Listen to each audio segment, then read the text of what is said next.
Captain Kirk hating Klingons really started in the Star Trek movies, not the original series. When most people think of Captain James T. Kirk and Klingons, they imagine bitter enemies, sworn rivals locked in an endless struggle across the galaxy. Kirk's hatred of Klingons feels like an essential part of his character, a reflection of the Cold War tensions that fueled early Star Trek. But if you go back and actually watch Star Trek, the original series TOS, something surprising becomes clear. Kirk didn't really hate Klingons back then. He fought them, sure, but his hostility was situational, rooted in duty, not deep prejudice. The version of Kirk who truly despised Klingons, who growled with venom when the word Klingon crossed his lips, didn't emerge until much later, after the 1960s series ended. It was in the Star Trek feature films of the late 1970s and 1980s that this animosity became personal, passionate, and defining. The big screen transformed Kirk's professional rivalry into a personal vendetta, and it gave him one of his most human flaws: the Cold War allegory of the original series. When Star Trek, the original series, premiered in 1966, the Klingons were created as a direct metaphor for the Soviet Union. They represented a militaristic empire standing opposite the Federation's democratic ideals. Their first appearance in Errand of Mercy introduced them as ruthless occupiers, but also as a civilization that mirrored humanity's darker instincts.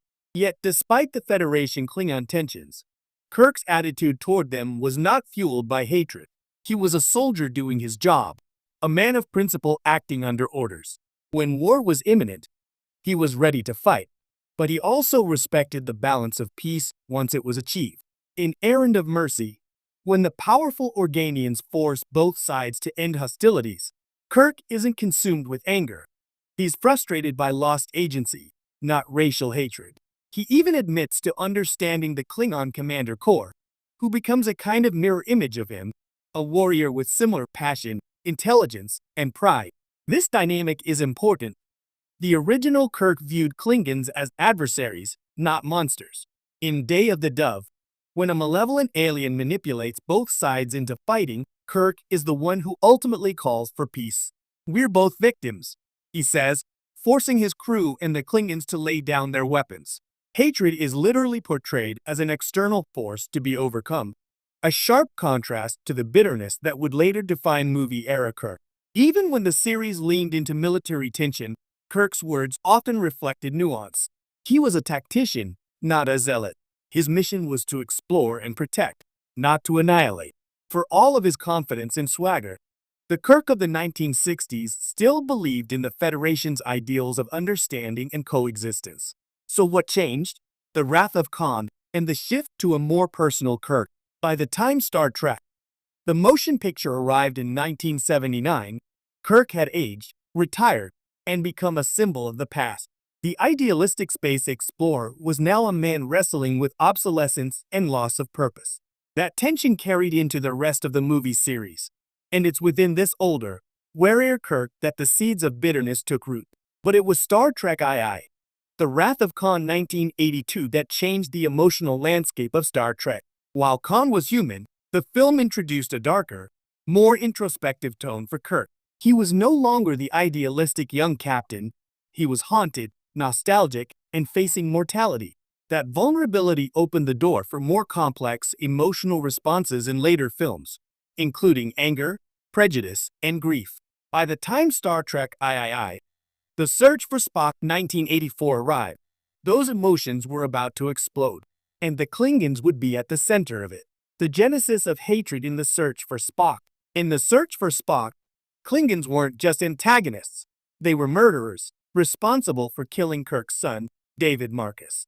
Christopher Lloyd's Commander Kruge wasn't interested in diplomacy. He wanted to steal the Genesis device and claim it as a weapon. His attack on the Genesis planet led directly to David's death, and that moment permanently rewired Kirk's view of Klingons. When Kirk hears the news, his voice breaks as he collapses in pain. "Greater than you, Klingon bastard. You killed my son."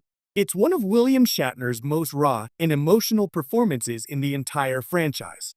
This wasn't just a captain losing a crew member. This was a father losing his child. For Kirk, The Klingons stopped being political rivals and became personal demons. From that moment, his hatred was no longer philosophical, it was visceral. Every mention of Klingons afterward carried the weight of that trauma. The man who once argued that humanity could rise above hate was now consumed by it. That shift mirrored the darker tone of the Star Trek movies overall. Gone was the colorful optimism of the 1960s. In its place came cold steel starships, political cynicism, and characters confronting aging, loss, and failure. For the first time, Star Trek became about what happens after idealism. Star Trek VI. The Undiscovered Country, Kirk's Reckoning. If the search for Spock was the spark, Star Trek VI. The Undiscovered Country 1991 was the reckoning. The film opens with a political crisis. The Klingon Empire, crippled by a catastrophic disaster, seeks peace with the Federation. But Kirk wants no part of it. His son's death still festers in his heart, and he makes his feelings unmistakably clear. Greater than, let them die. It's one of the most shocking lines in Star Trek history, not because it's cruel, but because it comes from Captain James T. Kirk, the man who once stood for compassion and diplomacy. The brilliance of The Undiscovered Country lies in how it forces Kirk to confront his own prejudice. He isn't portrayed as a flawless hero, but as a man who must overcome his personal demons to uphold the ideals he once embodied. Spock's attempt to reason with him, "If I were human, I believe my response would be, go to hell," captures the moral tension perfectly. Throughout the film, Kirk's journey is about redemption. When Chancellor Gorkon is assassinated, Kirk's bias nearly blinds him to the truth. But his eventual realization that hatred is a prison echoes the themes of Day of the Dove decades earlier. By the end, Kirk finds peace not only with the Klingons but with himself. His final log entry. This is the final cruise of the Starship Enterprise under my command. Feels like a closing statement on his personal evolution. The man who once cried for revenge had finally let go. Why the movies needed Kirk's hatred? From a storytelling perspective, giving Kirk this arc made sense. The original series, Kirk represented the Federation's optimism at the height of the space age, a belief in progress and peace. But the movie version of Kirk reflected a different era.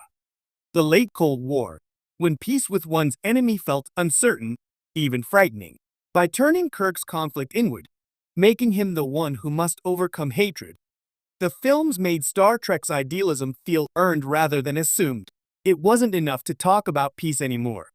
The franchise had to show a man confronting his own capacity for prejudice. That made Kirk's journey one of the most human and compelling in science fiction cinema. He wasn't just a hero anymore, he was flawed, wounded, and painfully real. From political rivalry to personal grudge, it's worth noting how drastically the portrayal of Klingons evolved between the 1960s and 1980s. In TOS, they were smooth-faced,